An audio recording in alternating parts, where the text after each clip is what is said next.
Hello மக்களே, welcome to RJ Tamil audio novels. நான் தான் உங்கள் ஆர்ஜே. என்னுடைய கதைகளை கேட்டு மகிழ என்னுடைய சேனலை சப்ஸ்கிரைப் செய்து கொள்ளுங்கள். இப்போ வாங்க கதைக்குள்ள போகலாம். கதையின் பெயர் என் தேடல் நீயடா நீயடி. அத்தியாயம் 89. ரியா அஸ்வினின் புறம் திரும்பாமல் வேண்டுமென்றே அவனுக்கு பாராமுகம் காட்டிக் கொண்டிருந்தாள். அதில் கடுப்பான அஸ்வின் அவளிடம் பேச எவ்வளவோ முயற்சி செய்ய ரியா அவனை கண்டு கொள்ளவே இல்லை. பொறுத்து பொறுத்து பார்த்தவன், என்ன ஆச்சு உனக்கு? எதுக்காக இப்போ என்கிட்ட பேச மாட்டேங்கிற என்றான் அவளின் காதில் கிசுகிசுப்பாக. ரியா, ஏன் உனக்கு தெரியாதா என்றாள் கோபமாக. அஸ்வின், என்னன்னு சொன்னாதானே தெரியும், நான் என்ன பண்ண என்றான் ஒன்றும் புரியாமல். ரியா, நான் உன் அன்னைக்கே ஹாஸ்பிட்டலுக்கு கூப்பிட்டேன்ல, நீ ஏன் வரல என்றாள் கோபம் குறையாத குரலில். அஸ்வின், என்னடி நீ இப்படி பண்ற? அது நாங்க சும்மா விளையாட்டுக்கு பேசினது, நீயே அதை இவ்வளவு சீரியஸா எடுத்துக்கிட்டு ரியாக்ட் பண்ணுற.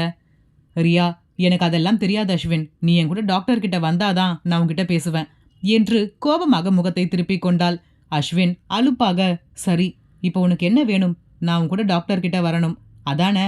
சரி, கல்யாணம் முடிஞ்சதும் நாளைக்கு நீ நினைச்சுக்கிட்டு இருக்கிறது எல்லாம் பொய்ன்னு நான் உனக்கு ப்ரூஃப் பண்றேன். ரியா, அப்போ நாளைக்கு என் கூட நீ டாக்டர் கிட்ட வரியா என்றாள் ஆர்வமாக. இவள் விடமாட்டாள் போலருக்கே என்று எண்ணியவன், உனக்கு என்ன வேணும்? எனக்கு எந்த ப்ராப்ளமும் இல்லைன்னு தெரியணும் அதானே?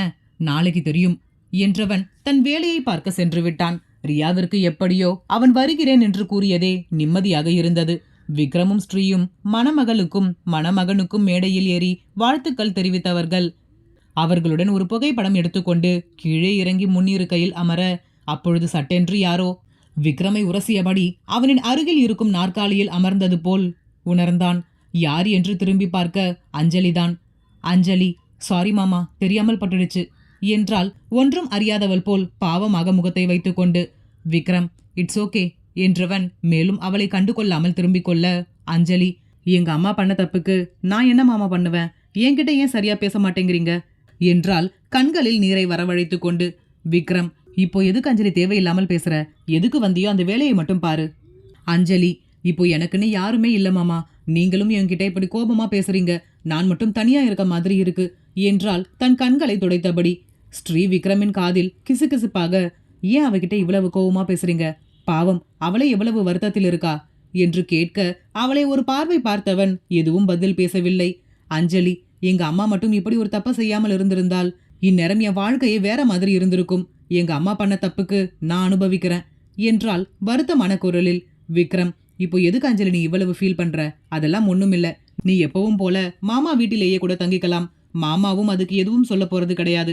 நீ தானே வெளியில் போன, உங்க அம்மா பண்ணது பெரிய தப்பு தான், ஆனா அதுக்கு நீ என்ன பண்ணுவ என்று ஆறுதல் மொழிகள் பேச, உடனே அஞ்சலி தன் 32 பற்களும் தெரியும்படி, அப்போ உங்களுக்கு என் மேல எந்த கோபமும் இல்லையா மாமா? விக்ரம், நான் ஏன் உன் மேல கோவப்பட போறேன்? நடந்த விஷயத்துக்கும் உனக்கும் எந்த சம்பந்தமும் இல்ல, நீ ஏன் தேவையில்லாததை எல்லாம் யோசிச்சு வருத்தப்படுற? அஞ்சலி மெதுவாக, இல்ல மாமா, எங்க அம்மா மட்டும் இப்படி பண்ணாமல் இருந்திருந்தா இந்நேரம் நான் உங்க வீட்டுக்கு மருமகளா வந்திருப்பேன் என்று கூறியவள் மெதுவாக விக்ரமின் முகத்தை பார்க்க, விக்ரம் அவளின் வார்த்தையில் ஸ்ரீயை தான் திரும்பி பார்த்தான். பார்த்தாயா என்பது போல். ஸ்ரீக்கு என்ன கூறுவது என்றே தெரியவில்லை. இவளுக்காக நான் பாவம் பார்த்தால் இவள் இன்னமும் அதே எண்ணத்தில் தான் இருக்கிறாள் போலருக்கே என்று எண்ணியபடி விக்ரமை பார்த்து அசடு வழிய ஸ்ரீயை பார்த்தபடி தன் தலையை இரு பக்கமும் ஆட்டியவன் மேலும் அஞ்சலிக்கு செவி கொடுக்காமல் ரிசப்ஷனில் கவனத்தை செலுத்தினான். பிறகு மாணிக்கம் எதுவோ கேட்க விக்ரமை மேடைக்கு வரும்படி அழைத்தார். அவன் எழுந்து செல்லும் சந்தர்ப்பத்திற்காகவே காத்திருந்த அஞ்சலி அவன் சென்றவுடன் ஸ்ரீயிடம், பாத்தியா, என்னுடைய மாமாவுக்கு என்னைக்குமே என்னதான் பிடிக்கும். நீ இடையில் வந்தவ, இடையிலேயே போயிடுறதுதான் உனக்கு நல்லது. என்னுடைய அம்மா பண்ண தப்புக்கு என் மேல எந்த கோபமும் இல்லைன்னு மாமாவே சொல்லிட்டார்.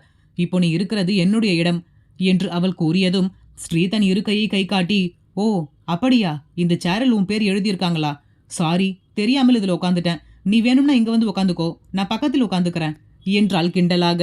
அதில் மேலும் கடுப்பான அஞ்சலி, ஏய் என்ன திமிரா? எங்க அம்மா பண்ண தப்பு வெளியில் தெரிஞ்சிருச்சு என்பதற்காக நீ ரொம்ப ஆட்டம் போடாத. நான் இருக்க வேண்டிய எங்க வீட்டில் இப்போ நீ இருக்க, அதே மாதிரிதான் என் விக்ரம் மாமாவுடைய வாழ்க்கையில் நான் இருக்க வேண்டிய இடத்தில் இப்போ நீ இருக்க என்றவள். உடனே, சேச்ச, உங்களுக்கு தான் இன்னும் கல்யாணமே ஆகலையே, அதை மறந்துட்டேன் பாரு. அப்போ என்னுடைய இடம் இன்னும் காலியா தான் இருக்கு. என்னுடைய இடத்த வீட்டில் வேணும்னா நீ பிடிச்சிருக்கலாம், ஆனா விக்ரம் மாமாவுடைய வாழ்க்கையில் என்னுடைய இடத்தை எப்படி தக்க வச்சுக்கணும்னு எனக்கு தெரியும். அதுக்காக நான் எந்த எல்லைக்கு வேணும்னாலும் போவேன் என்று அவளை பார்த்து கோபமாக கூறியவள் அங்கிருந்து எழுந்து சென்று விட்டாள். ஸ்ரீக்கு அஞ்சலி பேசுவதை பார்க்கும் பொழுது இவள் என்ன பைத்தியமா என்றுதான் தோன்றியது. பிறகு விருப்பம் இல்லாத ஒருவரை காதலிப்பதாக கூறுவதோடு மட்டுமல்லாமல் அவனை திருமணம் செய்யும் வரை பேசுவதெல்லாம் கொஞ்சம் அதிகப்படியாகவே இவளுக்கு தோன்றியது. அஞ்சலி இவளிடம் பேசிவிட்டு எழுந்து சென்றுவிட யாரும் அறியாமல் 2 கண்கள் மட்டும் அவள் செல்லும் இடமெல்லாம் அவளை பின்தொடர்ந்தது. பிறகு நிகழ்ச்சி இனிதே முடிவடைய அஸ்வின், டேய் நாளைக்கு லேட் பண்ணாம சீக்கிரம் வந்துருங்க, ஸ்ரீதாரியாவுக்கு நாத்தனார் முடிச்சு போடணும் என்றான். விக்ரம், அதுக்கு மேடம் சீக்கிரம் ரெடி ஆகணுமே, மார்னிங் ரெடியாக போனாங்கன்னா அவங்க வெளியில் வரவே ஈவினிங் ஆகிடும், அப்புறம் எங்க இருந்து முடிச்சு போடுறது என்று ஸ்ரீயை கிண்டல் செய்தான். அஸ்வின், ஓ அப்படியா, நான் கூட ரியா மட்டும் தான் இப்படி ஒன்று நினைச்சிட்டேன், அப்போ எல்லா பொண்ணுங்களுமே ரெடி ஆகணும்னா லேட் தான் ஆகும் போல இருக்கு என்றான். ரியாவையும் சேர்த்து கிண்டல் செய்தபடி. ரியா ஸ்ரீ என இருவருமே அவர்களை பார்த்து முறைக்க உடனே அஸ்வின், என்னடா ஏன் இப்படி கிண்டல் செய்ற, கேர்ள்ஸ்னா அப்படிதான் இருப்பாங்க, அவங்க என்ன நம்மள மாதிரியா ஈஸியா ரெடி ஆகிறதுக்கு, அவங்களுக்கு எவ்வளவு வேலை இருக்கு என்றான் அவர்களுக்கு சப்போர்ட் செய்தபடி. விக்ரம், என்னடா அதுக்குள்ள பல்டி அடிச்சிட்ட. அஸ்வின் சோகமான குரலில், கல்யாணமாக போகுதில்ல, இனிமே அப்பப்போ இப்படி கொஞ்சம் பேசினாதாண்டா உயிர் வாழ முடியும், உனக்கும் கல்யாணம் ஆகும்போது என்னுடைய நிலைமை புரியும் என்று பேசி கலகலத்து விட்டு அங்கிருந்து கிளம்பினர். வீடு வந்து சேரும் வரையிலுமே ஸ்ரீ எதுவோ சிந்தித்தபடியே காரில் அமர்ந்திருக்க, விக்ரம் என்னாச்சு, ஏதோ யோசிச்சுக்கிட்டே இருக்க? ஸ்ரீ அஞ்சலி கூறியதை அப்படியே விக்ரமிடம் கூற, விக்ரம், நான் தான் உன்கிட்ட அப்பவே சொன்னேன்ல, அவ இன்னும் மாறவே இல்லை, அவ அவங்க அம்மா செஞ்ச தப்ப நினைச்சு ஃபீல் பண்றது என்னமோ உண்மைதான், ஆனா அவ மனசுல இன்னும் என் மேல இருக்க எண்ணம் மாறல, நீ தான் அவ மாறிட்டான்னு நினைச்சுக்கிட்டு இருக்க. ஸ்ரீ, இல்ல விக்ரம், அவ ரொம்ப கோவமா பேசினா, உங்களை மேரேஜ் பண்ணிக்கிறதுக்காக என்ன வேணும்னாலும் செய்வேன்னு சொல்றா, ஒருவேளை அவங்க அம்மா மாதிரி ஏதாவது செஞ்சுட்டானா? விக்ரம், அவ அவங்க அம்மா மாதிரி ஏதாவது செஞ்சா நீ உங்க அம்மா மாதிரி அவ சொல்றது எல்லாத்தையும் நம்புவியா? அதற்கு ஸ்ரீயின் தலை தானாக இல்லை என்று ஆடியது. விக்ரம், அப்புறம் என்ன, நீ ஏன் ஒரி பண்ணிக்கிற, ஜஸ்ட் லீவ், அவ ஏதோ லூசு மாதிரி பேசிட்டு போகட்டும், அதெல்லாம் நீ யோசிச்சுக்கிட்டு இருக்காத, இன்னும் கொஞ்சம் நாளில் நமக்கு மேரேஜ், அதை பத்தி மட்டும் யோசி. என்னதான் விக்ரம் ஸ்ரீக்கு நம்பிக்கை அளித்தாலும் அவளின் மனம் சற்று நெருடலாகவேதான் இருந்தது. தங்கள் திருமணம் நல்லபடியாக நடக்க வேண்டும் என்று மனதிற்குள் வேண்டிக் கொண்டு இருந்தாள். மறுநாள் ராஜேஸ்வரி, புருஷோத்தம்மன், விக்ரம், ஸ்ரீ அனைவருமே திருமணத்திற்கு தயாராகி சென்றனர். ராஜேஸ்வரிக்கு அனைவருமே வணக்கம் கூற அவரும் இன்முகமாக அனைவரிடமும் பேசியவர் ஸ்ரீயை தன் மருமகள் என்று அனைவருக்கும் அறிமுகம் செய்து வைத்தார். வந்திருப்போரில் பெரும்பாலானோர் இவர்களின் அலுவலகத்தில் பணிபுரிபவர்கள் என்பதால் அனைவருமே ஸ்ரீ விக்ரமின் ஜோடி பொருத்தத்தை பற்றி ராஜேஸ்வரியிடம் புகழ்ந்து தள்ளினர். ஆனால் இதை அனைத்தையும் பார்த்து கொண்டு நின்றிருந்த அஞ்சலிக்கு தான் வயிற்றெரிச்சலாக இருந்தது. எப்படியாவது கூடிய விரைவில் விக்ரமின் கையால் தன் கழுத்தில் தாலி கட்ட வைக்க வேண்டும் என்று கருவியபடி அவர்களை பார்த்து கொண்டு நின்றிருந்தாள். ஆனால் அவளே அறியாமல் அவளின் பின்னிருந்த 2 விழிகள் இவளையே பார்த்து கொண்டிருந்தது. அது ரசனையாகவா அல்லது கோபமாகவா? தேடல் தொடரும். கதையின் பெயர் என் தேடல் நீயடா நீயடி. அத்தியாயம் 90. மங்கள வாத்தியங்கள் இசைக்க வந்திருந்தோர் அனைவரும் அச்சதை தூவி வாழ்த்த இனிதே நிறைவடைந்தது அஸ்வின் ரியாவின் திருமணம். அஸ்வின் கூறியது போல் ரியாவிற்கு நாத்தனார் முடிச்சை ஸ்ரீயே அணிவித்தாள். ஏனோ முன்பை விட அஸ்வினோடு ஸ்ரீக்கு ஒரு நெருக்கமான பந்தம் ஏற்பட்டது போல் உணர்ந்தாள். தன் வாழ்க்கை ஒவ்வொரு நாளும் புது புது உறவுகளை தனக்கு பரிசளிக்கிறது என்பதை எண்ணும் பொழுதே ஏனோ மனதிற்குள் இனம் புரியாத மகிழ்ச்சி ஏற்பட்டது ஸ்ரீக்கு. அன்றைய இரவு ரியா முகத்தை தூக்கி வைத்தபடி அமர்ந்திருக்க, அஸ்வின், என்ன தாண்டி உனக்கு பிரச்சனை, இப்போ எதுக்காக இப்படி முகத்தை தூக்கி வச்சுக்கிட்டு உட்காந்துருக்க? ரியா, நீ என்கிட்ட பேசாத என்றாள் கோபமாக. அஸ்வின் அவளை புரியாமல் பார்த்தவன், ஏன், என்னாச்சு? நான் என்ன பண்ண? ரியா, நீ இன்னைக்கு என் கூட ஹாஸ்பிட்டலுக்கு வரேன்னு சொன்னல, ஆனா வரவே இல்லை, என்னை நல்லா ஏமாத்திட்ட. அஸ்வின், ஓ அதான் உன்னுடைய பிரச்சனையா என்றான் சாதாரணமாக. ரியா, என்ன இவ்வளவு கூலா கேட்குற? கடைசியில் என்னை ஏமாத்தி கல்யாணமும் முடிச்சிட்ட, நீ என்னதான் நினைச்சுக்கிட்டு இருக்க உன் மனசுல என்றாள் கோபமாக. அஸ்வின் அவளை பார்த்து ஒரு மார்க்கமாக சிரித்தவன், உனக்கு இப்போ என்ன வேணும்? எனக்கு எந்த ப்ராப்ளமும் இல்லை, செக் பண்றதுக்கு ஹாஸ்பிட்டல் போகணும் என்ற அவசியமும் இல்லை. ரியா, பின்ன வேற எப்படி கண்டுபிடிக்கிறது?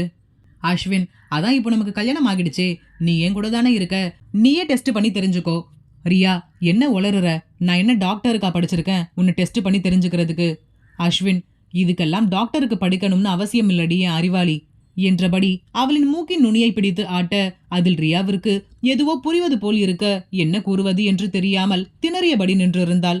மேலும், என்ன பதிலையே காணும், டெஸ்ட் பண்ணிடலாமா என்றபடி தன் சட்டையின் மேல் பட்டினில் கை வைத்தான். அவ்வளவுதான். தன் காதல் மனைவியிடம் தன்னை நிரூபிக்க முழு மூச்சாக போராடத் தொடங்கினான் அந்த கணவன். அன்றைய இரவு அவர்களின் இத்தனை கால காதலுக்கும் கிடைத்த பொக்கிஷமாகி போனது. இருவரும் நேரம் காலம் கடந்து ஒருவருக்குள் ஒருவர் மூழ்கி போயினர். மறுநாள் முதல் விக்ரம் ஸ்ரீயின் திருமண வேலைகள் கோலாகலமாக ஆரம்பமானது. ராஜேஸ்வரி மிகவும் பிரம்மாண்டமாக இவர்களின் திருமணத்தை நடத்த ஏற்பாடு செய்திருந்தார். ஸ்ரீ தன் தந்தையிடம், எதுக்குப்பா இவ்வளவு கிராண்டா, சிம்பிளாவே செஞ்சுக்கலாமே, மேரேஜ்க்காக இவ்வளவு செலவு பண்ணணுமா? புருஷோத்தமன், நான் என்னமா பண்றது, ராஜேஸ்வரி உங்க 2 பேருடைய கல்யாணத்தை ரொம்ப கிராண்டா செய்யணும்னு ஆசைப்படுறா. அது மட்டும் இல்லாமல் அவளுக்கு இருக்கிறது ஒரே பையன், எனக்கும் நீ ஒரே பொண்ணு. உங்க 2 பேரோட கல்யாணத்தையும் சிறப்பா செஞ்சு பார்க்கணும்னு நாங்க 2 பேருமே ஆசைப்படுறோம். எங்களுடைய வாழ்க்கையிலேயே சந்தோஷமான தருணம் உங்க கல்யாணம் தான். உன் அம்மா போனதுக்கு அப்புறம் இருண்டு போய் கடந்த என் வாழ்க்கைக்கு சந்தோஷத்தை கொடுக்க வந்த தேவதனி, உன்னுடைய திருமணத்தை அப்படி சாதாரணமா எங்களால் செய்ய முடியுமா? அதுவும் எவ்வளவு தேடுதலுக்கு பிறகு உங்க 2 பேருக்கும் திருமணம் ஏற்பாடு செய்திருக்கோம்.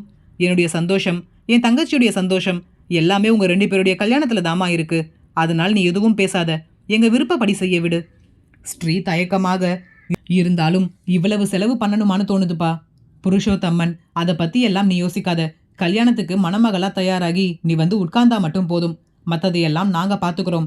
எதை பத்தியும் நீ யோசிக்க வேண்டாம் என்று அவளின் வாயை அடைத்து விட்டார். பிறகு திருமணத்திற்கு நகைகள் வாங்குதல், புடவை எடுத்தல், பத்திரிகை அடித்தல் என வேலைகள் பரபரப்பாக சென்று கொண்டிருந்தது. ஒரு புறம் அஞ்சலி விக்ரமையே சுற்றி சுற்றி வந்து கொண்டிருக்க, மற்றொரு புறம் இவர்கள் இருவருக்கும் திருமணம் விமர்சையாக ஏற்பாடு செய்யப்பட்டது. விஜி, என்ன இப்போ எதுக்காக என்னை இங்க வர சொல்லியிருக்க? அஞ்சலி, என்னடி இப்படி எடுத்தெறிஞ்சு பேசுற? விஜி, பின்ன வேற எப்படி என்ன உன்கிட்ட பேச சொல்ற? இந்த மாதிரி லோக்கலான கடைக்கெல்லாம் வந்து எனக்கு பழக்கமே இல்லை என்ற அவளின் வார்த்தையில் சுற்றி முற்றி பார்த்த அஞ்சலிக்கு இது ஒன்றும் அவ்வளவு சிறிய கடை போல் தோன்றவில்லை. 4-5 சேர்கள் அமைத்து ஏசி இல்லாவிட்டாலும் ஃபேன் காற்றுடன், பெரிது என்று கூற முடியாவிட்டாலும் அதேபோல் சிறிது என்றும் கூற முடியாத அளவிற்கு நடுத்தர அளவில் அமைந்திருந்தது அந்த சிற்றுண்டி கடை. அஞ்சலி, ஏன் இதுக்கு முன்னாடி நீ இந்த மாதிரி கடைக்கெல்லாம் வந்ததே இல்லையா என்றாள் வெடுக்கென்று. விஜி, என்ன எங்க வீட்டில் வசதி இல்லைன்னு குத்தி காட்டுறியா? அஞ்சலி, நான் அதுக்காக ஒன்றும் கேட்கலடி. நீ பேசுறது வேற எப்படி இருக்கு? இந்த கடை ஒன்றும் அவ்வளவு மோசமா இல்லையே. விஜி, இங்க பாரு அஞ்சலி, எங்க வீட்டில் வசதி இல்லாமல் வேணும்னா இருக்கலாம், ஆனா இந்த மாதிரியான கடைகளுக்கெல்லாம் நாங்க வந்தது கிடையாது என்றால் முகத்தை திருப்பிக் கொண்டு. அஞ்சலி, ஓ அப்படியா, இதுக்கு முன்னாடி எல்லாம் நீ என்கிட்ட இப்படி பேசினதில்லையே. விஜி, இதுக்கு முன்னாடி நீயும் என்னை இந்த மாதிரி சின்ன கடைகளுக்கெல்லாம் கூப்பிட்டுட்டு வந்ததில்லையே. நாம எப்பொழுதுமே பெரிய பெரிய ஹோட்டல்ஸ்க்கு தான் போயிருக்கோம். ஆனா இப்போ இப்படி ஒரு லோக்கலான கடைக்கு என்னை கூப்பிட்டு வந்திருக்க. அஞ்சலி, எங்களுடைய ஃபேமிலி சுச்சுவேஷன் பற்றி தான் உனக்கு இப்போ நல்லா தெரியுமே விஜி. விஜி, உன் ஃபேமிலி சுச்சுவேஷன் சரியில்லைனா எதுக்குடி நீ எல்லாம் ஹோட்டலுக்கு வர? ஏதாவது ஒரு பார்க்கில் போய் பேசி இருந்திருக்கலாம்ல. அஞ்சலி, சரி அதெல்லாம் விடு. நான் உன்கிட்ட பேச வந்ததே ஒரு முக்கியமான விஷயத்தை பற்றி தான். விஜி, என்ன என்றால் வேண்டா வெறுப்பாக. அஞ்சலி, விக்ரம் மாமாவுக்கும் அந்த ஸ்ரீக்கும் இன்னும் கல்யாணமே ஆகலடி, இனிமே தான் செய்ய போறாங்களாம். விஜி, அதுக்கு என்ன இப்போ என்றால் வெடுக்கென்று. அஞ்சலி, என்னடி அதுக்கு என்னன்னு கேட்குற? நான் மட்டும் விக்ரம் மாமாவை கல்யாணம் செஞ்சுக்கிட்டா பழையபடி வசதியான வாழ்க்கையை வாழலாம்ல. விஜி, அதுக்கு அந்த விக்ரம் உன்னை கல்யாணம் செஞ்சுக்கணும்ல. உன்னுடைய உண்மை முகம் தெரிஞ்சுதானே அந்த வீட்டை விட்டு உன்னை துரத்தி விட்டு இருக்காங்க. இப்போ எப்படி உன்னை கல்யாணம் செஞ்சுக்க சம்மதிப்பான்? அஞ்சலி, அவங்க ஒன்றும் என்னை துரத்தல, நானே தான் வெளியில் வந்தேன்.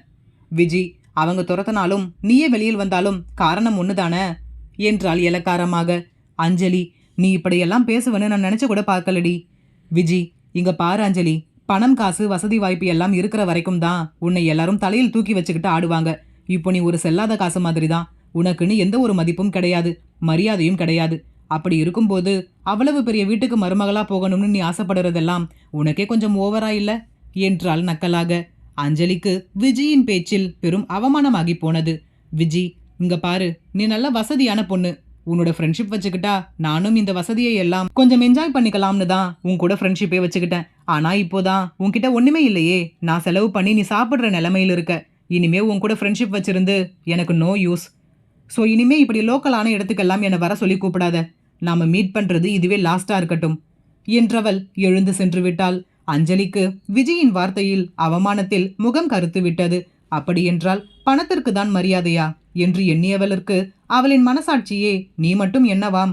பணத்தை வைத்துதானே மற்றவர்களை இவ்வளவு காலங்கள் எடை போட்டாய். அதே போலவே இப்பொழுது வேறொருத்தி உன்னை எடை போட்டு விட்டாள். பணத்திற்காக தானே நீ விக்ரமையே திருமணம் செய்து கொள்ள துடிக்கிறாய் என்று கேள்வி எழுப்பியது. அஞ்சலிக்கு இப்பொழுது என்ன செய்வது என்று தெரியவில்லை. தெளிவான சிந்தனை இல்லாமல் அங்கிருந்து ஏதோ ஒரு யோசனையோடு எழுந்து சென்றவள் தன் அத்தை வீட்டிற்குள் நுழையும் பொழுது விக்னேஷ்: அம்மா சரி விடுங்க. பரமேஸ்வரி: என்னடா விடுங்கன்னு சொல்ற? இந்த பொண்ணு இன்னும் திருந்தவே இல்லை. யார்கிட்டயோ ஃபோனில் பேசிக்கிட்டு இருந்தா. நான் எல்லாத்தையும் கேட்டுக்கிட்டு தான் இருந்தேன். நாம தேவையில்லாமல் ஒரு பாம்புக்கு பால் ஊற்றி வளர்க்குறோமோன்னு தோணுது என்றார் கோபமாக. விக்னேஷ்: அம்மா அப்படியெல்லாம் இல்லம்மா. அவ ஏதோ விரக்தியில் இப்படியெல்லாம் செஞ்சுக்கிட்டு இருக்கா. எடுத்து சொன்னா புரிஞ்சுப்பா. பரமேஸ்வரி: ஏண்டா, அவ என்ன சின்ன குழந்தையா எடுத்து சொல்லி புரிய வைக்கிறதுக்கு? அவங்க அம்மா புத்தி அப்படியே இவளுக்கு வந்திருக்கு. அடுத்தவங்க குடும்பத்தை அழிக்கிறதுக்குன்னே அம்மாவும் பொண்ணும் பிறந்திருக்காங்க போல இருக்கு. அம்மா தான் ஒரு குடும்பத்தை அழிச்சான்னு பார்த்தா இவளும் இன்னொருத்தருடைய வாழ்க்கையை அழிச்சிட்டு அங்க போய் உட்காரணும்னு திட்டம் போட்டுக்கிட்டு இருக்கா. இதெல்லாம் எங்க இருந்து உருப்பட போகுது என்று கூறிவிட்டு திரும்பும் பொழுது அவரின் எதிரில் நின்றிருந்தாள் அஞ்சலி. அஞ்சலியை இங்கே சற்றும் எதிர்பார்க்காத பரமேஸ்வரி அவளின் முகத்தை பார்க்காதபடி தன் முகத்தை திருப்பிக் கொண்டு சென்று விட்டார். என்னதான் பரமேஸ்வரிக்கு அஞ்சலியின் மேல் கோபம் இருந்தாலும் கூட முகத்திற்கு நேராக அவர் யாரின் மனதையும் புண்படுத்தும்படி இதுவரை பேசியது கிடையாது. எனவேதான் அவள் இல்லாத நேரம் பார்த்து தன் மகனிடம் தன் மனதில் இருப்பதை கூறிக்கொண்டிருந்தார். தேடல் தொடரும். இந்த கதை பிடித்திருந்தால் மறக்காம லைக் பண்ணிட்டு அப்படியே சப்ஸ்கிரைப் பண்ணிடுங்க ஃப்ரெண்ட்ஸ். மீண்டும் அடுத்த அத்தியாயத்தில் சந்திப்போம். நன்றி.